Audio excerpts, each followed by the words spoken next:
अस्सलाम वालेकुम। मेरा नाम है दानिश मकसूद और आप देख रहे हैं मेरा YouTube channel Dawn news editorials. आज है 4 मई 2020 और आज मैं आपसे डॉन का ओपिनियन करवा रहा हूँ। वो है सर्कुलर बक और इसके राइटर हैं शहजाद शर्जील। अच्छा, इस टाइटल अब जो है आप हर भी ओपिनियन या एडिटोरियल जो भी पढ़ें उसका बहुत ध्यान से देखा करें, क्योंकि प्रेसी वगैरह में भी जब भी आपने टाइटल वगैरह लिखना होता है उसके लिए भी आपकी काफ़ी हेल्प हो जाती है, ताकि पूरा आइडिया आपको हो जाता है टाइटल देख के कि इसमें कहा क्या गया होगा। अच्छा, सर्कुलर बक की बात हुई है। इसको स्टार्ट करने से पहले जो एक हमारे पास ईडियम होता है पासिंग द बक, वो हम देख लेते हैं, फिर आपको ये ज़्यादा समझ आ जाएगा सर्कुलर बक। अच्छा, पासिंग द बक हमारे पास होता है कि जब भी ख़ासतौर पे ये हुकूमतों के लिए ज़्यादा यूज़ होता है कि जब भी आप अपनी रिस्पॉन्सिबिलिटी ख़ुद ना लो और आप जो है ब्लेम गेम स्टार्ट कर दो और अपनी उससे पुरानी हुकूमतों पे सारा कुछ अपनी ज़िम्मेदारी डाल दो कि भाई उनकी वजह से सब कुछ हुआ है, हम क्या करें, तो उसको हम कहते हैं पासिंग द बक, अपनी ज़िम्मेदारी खुद ना लेना। इस तरह अगर देखें बक पासिंग और पासिंग द बक और sometimes the blame game is the act of attributing to another person or a group or group one's own responsibility. जब आप अपनी रिस्पॉन्सिबिलिटी है वो दूसरों पे डाल देते हो। अच्छा, ये पासिंग द बक हो गया। और अगर हम इसको अब वापस टाइटल की तरफ आ जाए, सर्कुलर बक। अब सर्कल क्या होता है? सर्कल जहाँ से आप चलते हैं वापस वहीं आ जाते हैं, ठीक है। तो उसमें इन्होंने कह रहे हैं कि ये मतलब ये पासिंग द बक है ना, ये बन चुका है हमारा नेशनल ट्रेट। ट्रेट क्या होता है? खसलत, करैक्टर, ठीक है। तो और ये क्या है? ये सिर्फ मतलब एक हुकूमत नहीं करती, तमाम हुकूमतें ये करती हैं। 90 से हम स्टार्ट अगर कर लें तो हमारे पास पीपीपी की हुकूमत थी, फिर नून की हुकूमत आई और उसके बाद मतलब आजकल पीटीआई की भी है। तो वो सारे यही करें, किसी एक को ब्लेम नहीं मैं कर रहा, तमाम सारे क्या करते हैं दूसरों पे अपनी जिम्मेदारी डाल देते हैं कि जी हमें हुकूमत ऐसे मिली, हम क्या करते। और ये क्या है? सर्कुलर बक, कि वो एक सिलसिला चली आ रहा है। एक पार्टी कहती है नहीं पिछले वाले की वजह से हुआ, अगली वाली आई कहती है पिछले वाले की वजह से हुआ, और आगे भी यही कही जा रही है। क्या सर्कल है? ये चली जा रहा है। तो और मतलब कोई बजाय इसकी तरक्की करे, कुछ आगे हम जाएं, तो बस हर कोई जो है ना वो एक उसमें चली जा रहा है सर्कल में, और आगे हम नहीं चल पा रहे। और ये सिलसिला चलता आ रहा है कि रिस्पॉन्सिबिलिटी अपने से उठा के दूसरे में डाल दो। और ये इन्होंने ख़ास तौर पे किस चीज़ पे इन्होंने बात की है? ये आईपीपीज़ होती हैं हमारे पास, इंडिपेंडेंट पावर प्रोड्यूसर्स। क्योंकि हम अगर 90 से देखना स्टार्ट करें तो जब पीपीपी की हुकूमत थी तो नून वाले उन पर इल्ज़ाम लगाते थे कि भाई आपने ज़्यादा महंगी बिजली के लिए आप वो लेके आए हो आईपीपीज़, तो आपकी वजह से जो है वो बिजली इतनी महंगी हो गई। फिर बाद में जब नून वाले आ गए तो फिर पीपल्स पार्टी ने उन पर इल्ज़ाम लगाना शुरू कर दिया। और आजकल जो है पीटीआई वाले वो कहते हैं कि भाई ये नून वालों ने इतनी महंगी ये बिजली लेके आए हैं, ख़रीदी है, अब हम जो है कॉन्ट्रैक्ट इन्होंने इतना ज़्यादा किया है तो हमें उसकी इतने ज़्यादा जो इंटरेस्ट पेमेंट देनी पड़ रही है, तो मतलब हम कहाँ से इकॉनमी चलाएं, हमें ये पीछे से मिला है सारा मसला। तो मसला क्या चला आ रहा है? हर कोई उठा के कह रहा है भाई हम क्या करें, हमें तो पीछे से ये चीज़ मिली है, ठीक है। अच्छा, अब ये चीज़ें हो गई स्पेशली खासतौर पे आईपीपीज़ के हवाले से। अब लेकिन मसला इसमें पता है क्या आता है? देखें, इस बात से कतई नज़र कि आप किस पार्टी को सपोर्ट कर रहे हैं, क्या कर रहे हैं, जब आप एक हुकूमत के तौर पे जब आप एक कॉन्ट्रैक्ट कर लेते हो ना, फिर आप उससे बैकआउट नहीं कर सकते। जिस तरह मैंने हाईलाइट भी किया हुआ है, honouring contractual commitments backed by sovereign guarantee is the bed rock of investor confidence. ठीक है, इन्वेस्टर को कॉन्फिडेंस हो ही ना नहीं हो सकता कि अगर उसे ये पता ना हो कि भाई अगर ये जो सॉवरेन गारंटी है, अगर ये इसके पीछे है, किसी भी कॉन्ट्रैक्ट के पीछे, तो जाहिर बात है ये लाजमी पूरा होगा। अच्छा, अब इसमें इन्होंने एग्जाम्पल क्या दी है इस चीज़ की?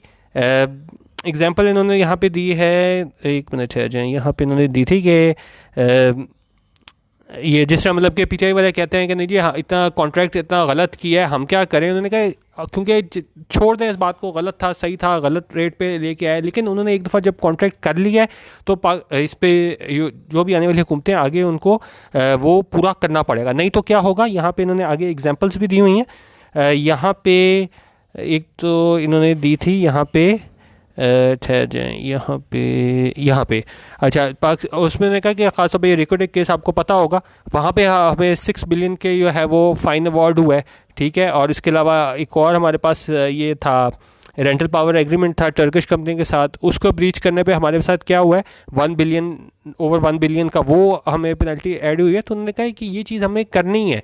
आप उस तरह कह के कि नहीं जी दूसरी हुकूमतों ने किया था, हम कहते हैं आप नहीं कर सकते। एक अगर कर लिया है हुकूमत ने, सॉवरेन गारंटी दे दी हुई है और यो कॉन्ट्रैक्ट कर लिया हुआ है, तो अब जिम्मेदारी आप पे है कि आपने वो काम करना है।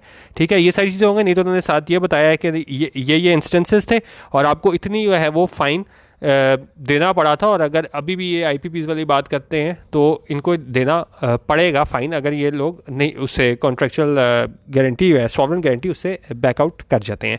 अच्छा, और एंड में इन्होंने क्या बात बताई है?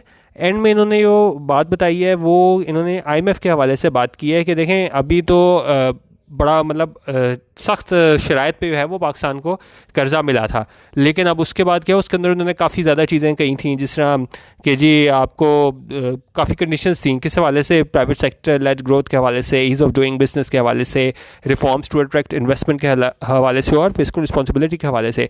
अच्छा, अब उसमें हुआ क्या कि अब देखें, अब जिस तरह पाकिस्तान को अब ये कोरोना वायरस के सिलसिले में भी कुछ मिल गया है इमदाद, तो उन्होंने कहा उस तरह से क्या है पाकिस्तान को वो थोड़ा फ़ायदा हो गया है, क्योंकि दूसरे में तो बहुत कंडीशंस थी, इनका जो रेगुलर प्रोग्राम था, लेकिन अब इसमें क्या है तो इसमें थोड़ा इनको ब्रीदिंग स्पेस मिल गई है।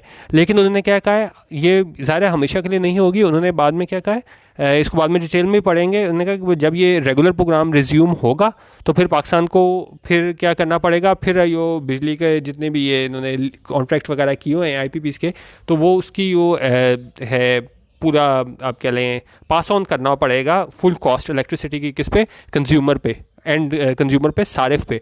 तो और उसमें उन्होंने कहा क्या है फिर क्या होगा कि हुकूमत ठीक है इसको एग्री कर लेगी, आगे सिर्फ वो मुस्तकबिल खींचें, आगे होगा क्या। उन्होंने कहा ठीक है हुकूमत एग्री कर लेगी कि इतनी बिजली महंगी हो जाए, लेकिन जब जनरल इलेक्शंस आएंगे तो जनरल इलेक्शंस पे आने के बाद इन लोगों ने फिर क्या कहना है कि उसको सब्सिडीज़ दे देनी है सेक्टर में ताकि वोटर्स को जीता जा सके, और फिर क्या है वो IMF वाले वो उसको कर देंगे, अपने सस्पेंड कर देंगे प्रोग्राम को।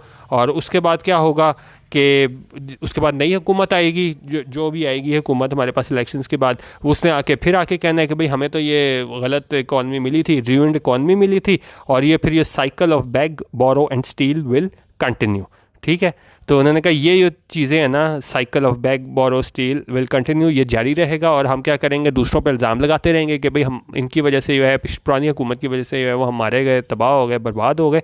लेकिन क्या है ये सिलसिला जो है वो चलता रहेगा, और ये वो चीज़ है सर्कुलर बक कि आप अपनी जिम्मेदारी उठा कर दूसरे पर डालते रहो, और जो है ना आप इल्ज़ाम सारे का सारा ब्लेम गेम जो है ना अपनी सी पिछली हुकूमत पर डालो। तो इसको हम स्टार्ट करते हैं, सर्कुलर बक।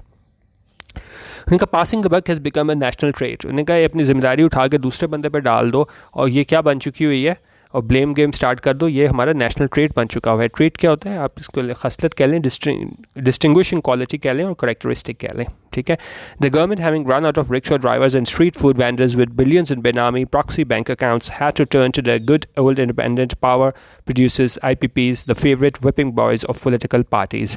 अब पहले इसमें क्या किया है कि आपने देखा होगा कि अगर हम PTI की हुकूमत की बात करें तो पहले ये ढूंढ रहे थे कि जी ये पापड़ वाले के अकाउंट से इतने पैसे निकल आए, रिक्शे वाले के इतने अकाउंट से पैसे निकल आए, तो पहले वो ये शो करने की कोशिश करते कि भाई वहाँ से इतने बेनामी अकाउंट में पैसे पड़े हुए हैं, हम क्या करें, ये तो सारा मुल्क ही लूट के खा गए हुए हैं। उन्होंने कहा पहले वो उन लोगों के पीछे थे, अब जब ये चीज़ें ख़त्म हो गई हैं तो अब कहाँ पे आ गए हैं हुकूमत वाले, ये आ गए हैं इसके ऊपर, इस टॉपिक के ऊपर, इंडिपेंडेंट पावर प्रोड्यूसर्स के ऊपर, IPPs के ऊपर। और उन्होंने कहा ये क्या है, ये favourite whipping boys of political parties के, जिस तरह मैंने आपको 90s से एग्जांपल लेके बताया, सिर्फ PTI की बात नहीं कर रहा कि वो नून और PPP वाले भी IPPs पे ही तनकीद करते थे कि भाई आप पिछले दौर में महंगी बिजली खरीदी गई है, हम क्या करें। उन्होंने कहा ये एक फेवरेट टॉपिक रहा है पॉलिटिकल पार्टीज़ का, ये मैंने मीनिंग्स लिखे हुए हैं WPS ऑफिस में सारे, आप देख लीजिएगा।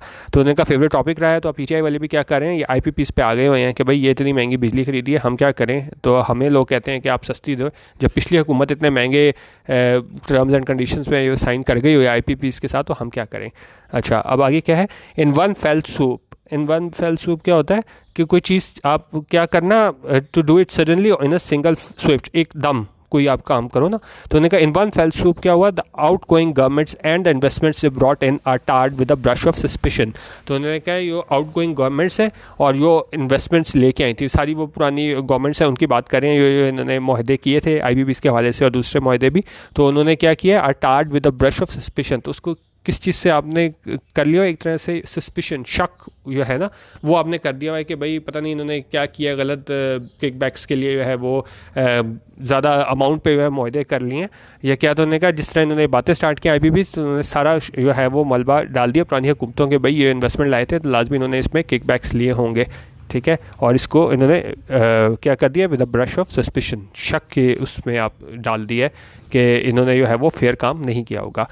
This piece is not about defining IPPs। तो राइटर कह रहे हैं ये मैंने लिखा है ओपिनियन, ये उस बारे में नहीं है डिफेंडिंग IPPs के गलत किया सही किया, क्योंकि देखें यहाँ पे टॉपिक है ही नहीं कि किसने कितने अमाउंट पे साइन किया, क्या कॉन्ट्रैक्ट किया। बात सिर्फ ये हो रही है जब एक दफ़ा कॉन्ट्रैक्ट साइन हो जाता है और सॉवरेन गारंटी उसके ऊपर पीछे बैक पे आ जाती है, फिर आप कुछ नहीं कर सकते। आप एक हुकूमत लूट के खा जाए, बिल्कुल तबाह कर दे, लेकिन आपका एक कॉन्ट्रैक्ट हो गया है तो आप उससे बैकआउट नहीं कर सकते। तो उन्होंने कहा ये मैं ओपिनियन लिख रहा हूँ, ये IPPs को डिफेंड करने के लिए नहीं है। They are not two opinions about better training for our official team to safeguard citizens interest while entering into agreements. और उन्होंने कहा इसमें कोई दो राय नहीं है कि हमें ज़्यादा बेटर ट्रेनिंग की ज़रूरत है, कि हम अपने ऑफिशियल्स को ट्रेनिंग दें ताकि वो सेफगार्ड कर सकें, हिफाजत कर सकें किस चीज़ की, सिटीजन इंटरेस्ट, शहरियों के जो हकूक़ हैं, ठीक है, राइट्स हैं उनकी, वाइल एंटरिंग इनटू एग्रीमेंट्स, जब वो एग्रीमेंट्स हैं, मुआहदे उन पर साइन कर रहे हों।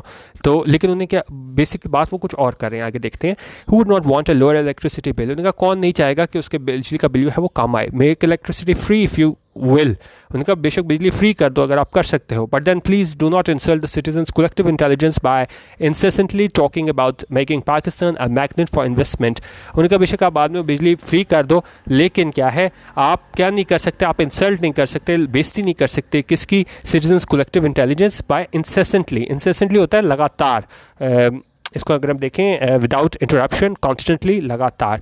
तो आप लगातार क्या नहीं बोल सकते, आप ये कहें कि जी हम पाकिस्तान को क्या बना देंगे, मैग्नेट फॉर इन्वेस्टमेंट, कि भाई लोग यहाँ पे जो है वो इन्वेस्टमेंट के लिए जोक आएंगे। तो उन्होंने कहा आप ये नहीं कर सकते कि आप लोगों को इस तरीके से लोगों की इंसल्ट करो कि बार बार यही कही जाओ कि जी हम पाकिस्तान को बिल्कुल वो बना देंगे कि लोग यहाँ पे इन्वेस्टमेंट के लिए आएंगे, ठीक है। अब मसला क्या है सारे का सारा, उसमें आप इसलिए नहीं कह सकते कि आपको ये जो है ना कॉन्ट्रेक्चुअल एग्रीमेंट्स, कमिटमेंट्स, इनको पूरा करना होगा। Honouring contractual commitments back by sovereign guarantee, ठीक है। ये सॉवरेन भी मैं सारा ऊपर लिखा हुआ है, आप पढ़ लीजिएगा। सॉवरेन गारंटी ये होती है कि हर हाल में जो है ना वो हुकूमत पूरा करती है। अब अगर आम हम जिस तरह आपका मेरा प्राइवेट बंदे का कॉन्ट्रैक्ट हो जाए वो और चीज़ होती है, ठीक है, वो उसमें बैंक गारंटी भी आ जाए वो और चीज़ हो जाती है। लेकिन अगर एक हुकूमती लेवल पे जब आप एक कॉन्ट्रैक्ट करते हो और पीछे आपके पास एक सॉवरेन गारंटी होती है तो वो ज़ाहिर है वो बहुत मजबूत होती है। आपको पता होता है कि भाई हमारी कॉन्ट्रेक्चुअल जो भी हमारी है टर्म्स एंड कंडीशन वो लाजमी फुलफिल होंगी। और उन्होंने कहा ये क्या है, is the bed rock of investor confidence. Bed rock होता है the main principal on which something is based, कोई चीज़ जिस पे क्या है डिपेंड कर रही हो। तो इन्वेस्टर कॉन्फिडेंस इन्वेस्टर को कॉन्फिडेंस कब आएगा जब सॉवरेन गारंटी होगी उसके पीछे, कॉन्ट्रेक्चुअल कमिटमेंट के पीछे, तभी जो है वो उसको कॉन्फिडेंस आएगा कि भाई मेरी जो है इन्वेस्टमेंट वो महफूज है और मैं कर सकता हूँ, ठीक है। तो उन्होंने कहा उसको आप छोड़ दें कि भाई क्या हिसाब था इलेक्ट्रिसिटी बिल का हिसाब, कि जी इसने ज़्यादा दिया उसने दिया, किसी गलती थी क्या दी थी, लेकिन जब एक दफ़ा साइन हो जाता है तो फिर आपको हर हाल में उसकी अपनी जो कमिटमेंट है उसको पूरा करना होता है। अच्छा, अब कह रहे हैं could the power purchase agreements have been negotiated better. उन्होंने कहा क्या ये परचेज एग्रीमेंट्स थे उनको ज़्यादा बेहतर नेगोशिएट किया जा सकता था, यानी प्राइस के वजह से बात किया अभी, क्योंकि जिस तरह लोग कहते हैं कि जी बहुत महंगी है बिजली हमें पड़ेगी और ये सारा जो इसका बर्डन है वो फाइनल कंज्यूमर पे जाएगा। तो उन्होंने कहा क्या वो बेहतर तरीके से नेगोशिएट हो सकता था, क्या हो सकता है कि वो उन कंपनी से हम नेगोशिएट करते तो कुछ सस्ती बिजली मिल जाती। येस एंड नो, लेकिन राइटर कह रहे हैं येस और नो, हाँ भी और नहीं भी। और वजह क्या है, yes because in hindsight is always 20/20 and no because of the exact same reason, that was then, this is now। अब hindsight क्या होता है, hindsight कोई काम हो गया होना तो हम सोचते हैं अगर फ़र्ज़ करें उस टाइम हमें बिजली जितने रुपए यूनिट भी मिले हम कहें जी इससे कम मिल सकती थी, तो hindsight हो जाता है, काम हो गया लेकिन हम सपोज़ करते हैं ये, ठीक है। जिस तरह अगर मैं एग्जांपल दूं, अगर पाकिस्तान टॉस जीत के है वो मैच पहले बैटिंग करे और मैच हार जाए तो फिर हम हाइंडसाइड में कहते हैं कि अगर टॉस जीत के अगर फील्डिंग कर लेता तो शायद जीतते। तो ये क्या है, हाइंडसाइड में है, काम हो चुका हुआ है, अब वो हो नहीं सकता, लेकिन हम बाद में आके सोच रहे हैं। इसी तरह राइटर भी यहाँ पे बाद में आके सोच रहा है कि क्या वो पहले हो सकता था, तो वो साथ कह रहा है हाँ भी नहीं भी, क्योंकि उसने कहा एक तो जो है हाइंडसाइड में हम बिल्कुल सोच सकते हैं, बाद में तो आप कुछ भी सोच लगते हो जी ये हो सकता था वो हो सकता था, एक ये बात कर रहे हैं। और नो इसलिए कह रहे हैं कि वो तब था और अब है, तब के हालात फ़र्क थे, अब के फ़र्क हैं, तो वो मतलब क्लियर इस तरह वो जवाब नहीं दे रहे कि क्या इस तरह बेहतर हो सकता था कि नहीं। उन्होंने कहा येस और नो दोनों तरह हो सकता था। अच्छा, अब let us consider single example. अब उन्होंने एक एग्जांपल दिया है, उसको छोड़ दें आप, जितने पे भी साइन हुआ, जितने पे भी बिजली हमें पड़ी। उन्होंने कहा फ़र्ज़ करें आपने एक एग्रीमेंट है, ठीक है, उसमें क्या कहा है इन्होंने, pick up any rent agreement and you would realize that it could have negotiated variously to benefit either the parties। उन्होंने कहा कोई भी आप रेंट एग्रीमेंट उठा लें, आप उसको पढ़ना शुरू करेंगे, आपको लगेगा भाई इसको बेहतर तौर पे नेगोशिएट किया जा सकता था। और उन्होंने कहा कि मंथली रेंट को, अमाउंट ऑफ एडवांस पेमेंट उसको जो है वो डिफरेंट हो सकती थी, हम नेगोशिएट कर सकते थे। नोटिस पीरियड फॉर वकेटिंग कि कब आपने खाली करना है, कब आपने नोटिस देना है कि भाई इतने पीरियड में मैंने ये जो है घर, जो भी चीज़ आप किराए पे ले रहे हैं उसको वकेट करना है, खाली करना है। Premises could have been shorter और लॉन्गर, उस पीरियड को आप छोटा बड़ा कर सकते थे। The crux of the matter is that an agreement has been entered into and must be adhered to for the duration agreed to by the parties and can only be annulled according to the conditions mentioned therein. अब उनका crux of the matter ये है, main point, main जो principal point ये है इसमें agreement का, वो ये है कि एक एग्रीमेंट जो है वो उस कर लिया गया है और and must be adhere to, और इसको लाजमी है पूरा करना for the duration agree to, जितनी भी ड्यूरेशन के लिए एग्री हुआ है कि करना है तो वो लाजमी है, करना पड़ेगा by the parties and it can only be annulled, और ये इसको सिर्फ तभी ख़त्म किया जा सकता है according to the conditions mentioned therein, उन कंडीशंस के मुताबिक जो उसमें मेंशन की गई हैं। Consider for a moment a son petitioning a court of law that his father was negligent in entering into a tenancy agreement and as he has since died, the petitioner will neither pay the rent not vacate the house. उन्होंने कहा एक minute के लिए आप एक example दिया है कि आप इसको फ़र्ज़ कर लें कि एक लड़का है, ठीक है, वो अपनी पिटिशन लेके आता है, दरख्वास्त लेके आता है कोर्ट में, और वो कहता है कि भाई मेरा बाप जो है वो नेग्लिजेंट था, यानी उसने सही तरीके से कॉन्ट्रैक्ट जो है वो टर्म्स एंड कंडीशन सही तौर पर उसने पढ़ी नहीं, और उसने क्या किया, एक टेनेंसी एग्रीमेंट उसने साइन कर ली, और उसने कहा अब चूँकि वो मर चुका हुआ है बाप मेरा, तो अब पिटिशनर वो कहता है कि जी मैं पे भी नहीं करूँगा रेंट और वकेट भी नहीं, हाँ घर भी नहीं छोड़ूंगा, क्योंकि उसने कहा कि मेरा बाप जो है वो नेग्लिजेंट था। तो उन्होंने कहा क्या ऐसा हो सकता है? तो यकीनन ऐसा नहीं हो सकता। यही पीटीआई की भी बात करते हैं, जिस तरह वो कहते हैं कि जी इन्होंने गलत टर्म्स एंड एग्रीमेंट पे साइन कर लिया। तो ये एक एग्जांपल छोटी सी देके बता रहे हैं, अगर आपने गलत उस पर कर भी लिया है तो आप उससे बैकआउट नहीं कर सकते, ये कह के कि जी आपने नेग्लिजेंटली जो है वो साइन कर लिया था और उसमें बड़ी गलतियाँ थी और कॉन्ट्रैक्ट साइन किया। तो ये एक आम रोज़मर्रा की ज़िंदगी की एग्जाम्पल दे के बता रहे हैं कि बाद में ये लड़का नहीं कह सकता कि मेरे बाप ने गलत कॉन्ट्रैक्ट साइन कर लिया था तो मैं ना घर छोड़ रहा हूँ ना मैं रेंट दूँगा। आपने जो है वो इसको पूरा कमिटमेंट को करना है। ये तो एक आम छोटी सी एग्जांपल थी। जब सॉवरन इस पे आप मुल्क की लेवल पे आके जब आप एक उस पर कर लेते हो contract backed by sovereign guarantee, तो वो तो फिर जाहिर है पूरा करना है। अच्छा, अब उन्होंने कहा what one government does to its predecessors comes back to haunt it when it is out of office। अच्छा, back to haunt क्या होता है हमारे पास? comes back to haunt for a past situation, decision etc to cause problems one in the present or future। अब जिस तरह अगर हम एग्जांपल मैंने दिया है, his poor treatment of his employees might come back to haunt him someday। कि अगर जो पूरा गलत ट्रीटमेंट कर रहा है अपने एम्प्लॉयज़ का, तो वो क्या है एक दिन उससे क्या है हॉन्ट करेगा समडे, यानी कि क्या इसको आप कह लें कि इसको लिए प्रॉब्लम्स क्रिएट करेगा अभी या बाद में फ्यूचर में। और एक और एग्जांपल देखें, her remarks during the campaign have come back to haunt her during the debate. ठीक है, तो कैंपेन में जाके कोई भी आप उसके कैंडिडेट की बात कर रहे हैं, उसने जो भी कहा था, रिमार्क्स दिए थे, वो क्या है उसको हॉन्ट करेंगे ड्यूरिंग द डिबेट के टाइम पे। बाद में कोई चीज़ बाद में आपको परेशान करे ना, तो उसको हम कहते हैं कम्स बैक टू हॉन्ट। और यहाँ पे क्या एग्जांपल कर रहे हैं, एक गवर्नमेंट जो करती है अपने प्रेडिसेसर्स को, अपने से पहले आने वालों को क्या comes back to haunt when it is out of office. अब एग्जांपल क्या दे रहे हैं, what one government does to its predecessors comes back to haunt it when it is out of office. होने का एक गवर्नमेंट जो करती है अपने से पहले आने वालों के साथ, तो उसको वो क्या करती है, comes back to haunt it when it is out of office. जब वो ऑफिस से बाहर हो जाती है तो उसको भी उन्हीं हालात का सामना करना पड़ता है। और एग्जांपल क्या दे रहे हैं, the PMLN accused the PPP in the 90s of determining very high per unit price of electricity in return for allegedly receiving kickbacks from the IPPs। उन्होंने कहा PMLN ने इल्ज़ाम लगाया था PPP पे 90s में कि जी आपने जो है बड़ी ज़्यादा प्राइस पे जो है वो ना इलेक्ट्रिसिटी लेके आए हैं यहाँ पे in return for eligibly receiving kickbacks, और आपने है इसके बदले क्या किकबैक्स ली है, रिश्वत ली है कहाँ से, ये जो प्रोड्यूसर थे इंडिपेंडेंट पावर प्रोड्यूसर्स इनसे। अच्छा, अब इन्होंने पहले 90s में इल्ज़ाम लगाया, it did not matter to anyone that IPPs were invited to invest a predetermined unit price, और ये किसी मैटर नहीं करता था कि आईपीपीज जो है जब उनको इन्वाइट किया गया तो उनको कहा गया कि आप इन्वेस्ट करें किस पे, प्रीडिटरमिन्ड यूनिट प्राइस पे। अच्छा, और उसमें एक और एग्रीमेंट में क्या बात थी कि too many IPPs were invited to install far too great generation capacity leading to a glut. अच्छा, अब उसमें क्या था, उनको ये कहा गया था कि आप क्या इंस्टॉल करें बहुत ज़्यादा उसमें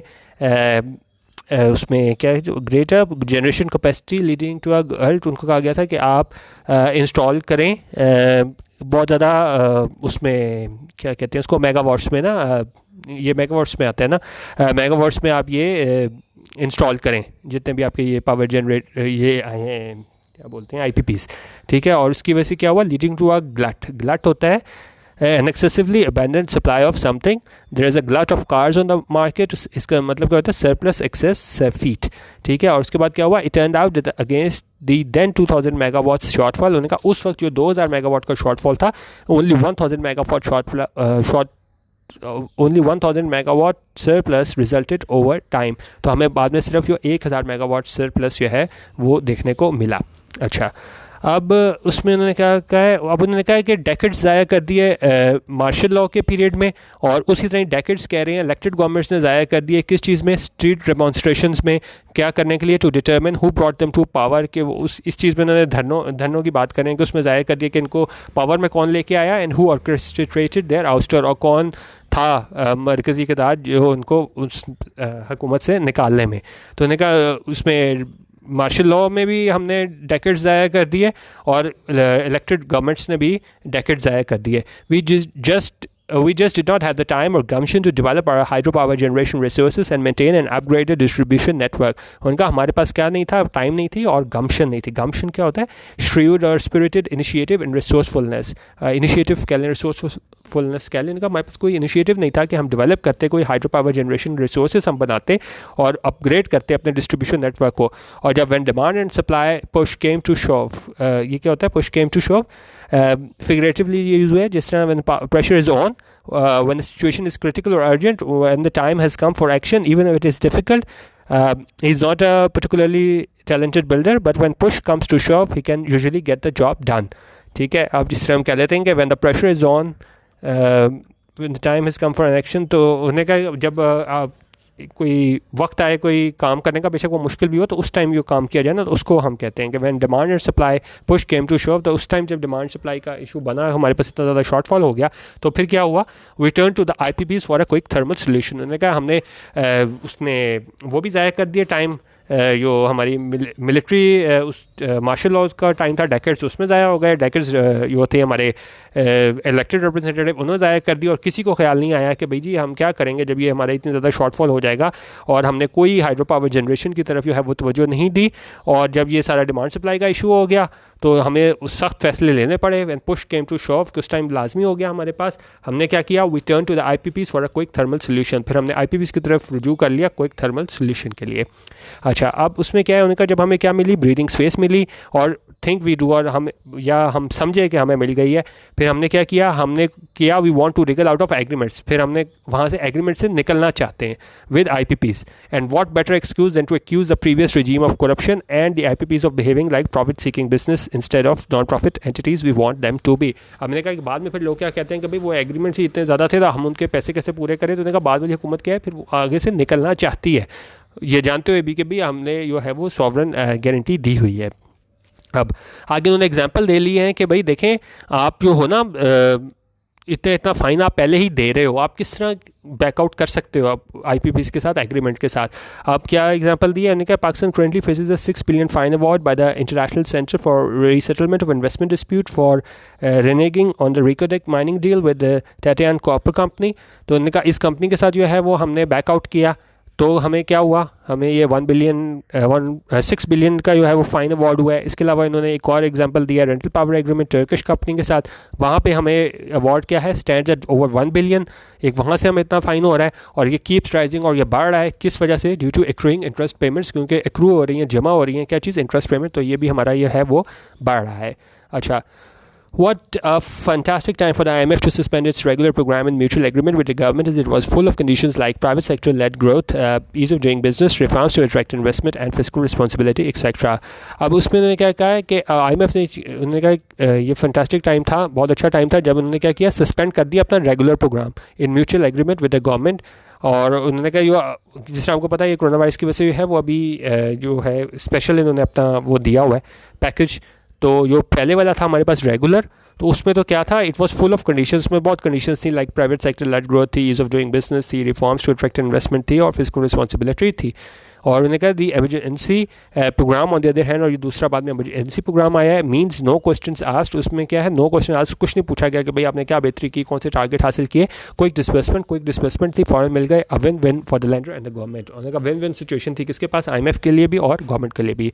अच्छा, अब आगे क्या कह रहे हैं, the IPPs can challenge the recent acquisitions of overbilling under the head of fuel O&M and capacity charges in the courts of law and win for all the government cares. उन्होंने कहा IPPs वाले भी जो हैं ये intermediate power producers, वो भी क्या कर सकते हैं, जो इल्ज़ामात लगाए जा रहे हैं PTI की जानिब से कि भाई आपने जो है वो ज़्यादा अमाउंट पे जो है वो कॉन्ट्रैक्ट कर लिया है पिछली हुकूमत के साथ। उन्होंने कहा ये भी कोर्ट में जा सकते हैं और जाके इन बातों पे under the heads of fuel O&M capacity charges पे जाके अपना केस लड़ सकते हैं। ठीक है, it will go to the IFIs for loans to pay the penalties. लेकिन उन्होंने कहा क्या है, अगर ये पेनल्टी मिल भी जाती है, ये लोग जीत भी जाते हैं ये IPPs वाले, और फिर क्या करेगी, फिर उन्होंने कहा हमारी गवर्नमेंट जो है वो IFIs के पास चली जाएगी, इंटरनेशनल फाइनेंस इंस्टीट्यूशंस के पास, for loans to pay the penalties, के पेनल्टीज़ पे करने के लिए वहाँ चली जाएगी।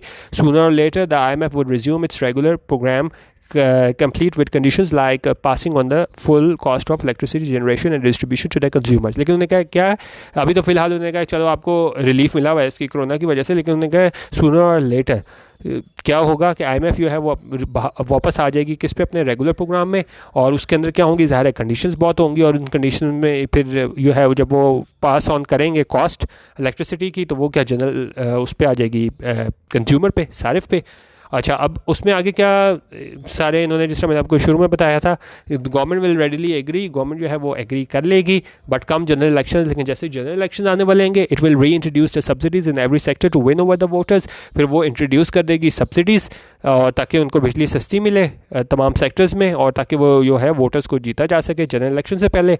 अब ये सारा बता रहे हैं ये क्या इस तरह आगे होगा, किस तरह साइकिल चलेगा।